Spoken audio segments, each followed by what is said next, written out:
In this lecture, we're going to make a start on our mobile navigation, and we're going to start off by creating this mobile menu icon, transitioning to a closed menu icon whenever we switch between the two open and closed states. So first of all, what we want to do is at a particular breakpoint, we want to hide the desktop navigation and then make the mobile navigation visible. So back in our code then, exactly like how we've used the hover and the group classes, we can also target various screen sizes via class names. So on the top level div here, what we can do is add a class of hidden, so which means our default state and default display for this particular div is hidden. And we can see here we've got some yellow underline on both of these classes because we have conflicting classes here.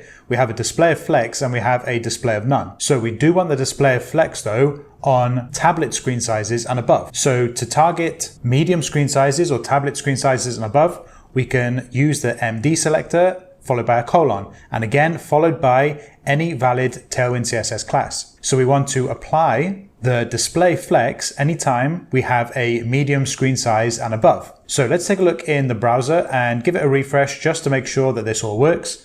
So we can see if we take a look in the code, the minimum screen width for this to display flex is 768 pixels. So if we take a look here, we're on 609 at the moment. So let's increase the screen size above 768 pixels, and nothing's actually happening. And that is because I haven't saved the file. So I need to make sure I save my changes in index.html. Let's take a look back in the browser then. Let's give it a refresh. So we're on 772 now. What happens if we bring this screen size down to 767? So because the threshold is below 768 pixels, now this hides our desktop navigation. So at this point, we want to make visible a mobile navigation. So the mobile navigation will be displayed as default. So it's not going to be hidden as default. So if we go underneath this div then, the closing tag for our desktop navigation, let's go ahead and open another div. So this will be our mobile navigation. And actually, I'm just going to add this at the top. So I'm going to add my mobile navigation first, right after our logo. This is where I'm going to add my mobile navigation. So let's add a class name then of block as default. So it means it's going to display block as default. And then we want to target the medium screen size and above and set this as hidden. So on medium screen sizes and above, the mobile navigation will be hidden. So to test this out then, let's just add mobile nav in here, just so we can see something on the screen and it all working.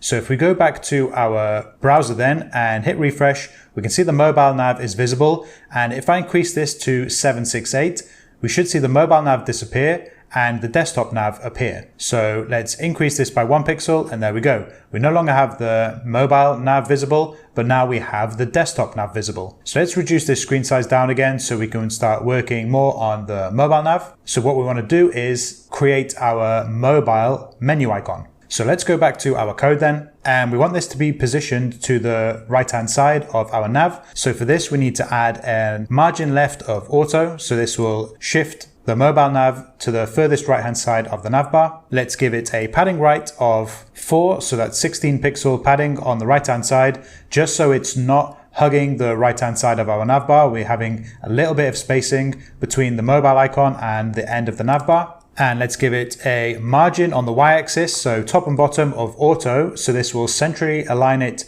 vertically within the navbar. And we want to give it a cursor of pointer, so everyone knows when they're using our site that they can actually click on this icon. So now let's go ahead and actually create our burger mobile icon. So let's create some divs in here. We want 3 in total, and each of these divs is going to represent the line for each icon, or actually each line within the icon, I should say. So we'll have 3 divs here, so they'll represent each line. And let's go back to our code then and actually wrap each of those divs within a div.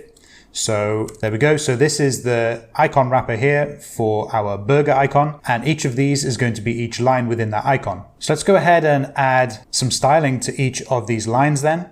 We want to add a background zinc of 200. We want to add a rounded of full. So this will give a nice border radius and a completely round border radius. If we take a look in the completed project, we have a nice completely rounded border radius for each of our lines. And let's give it a width of 8. So that'll be a width of 32 pixels. And then let's save this now and take a look in the browser just to see what we've got. And let's give it a refresh. And we can't actually see anything here because we haven't given each of these divs a height. So we also need to apply a height to each of these divs. So I'm just going to add a height of 1. So this will be 4 pixels. So let's take a look in the browser now and give it a refresh.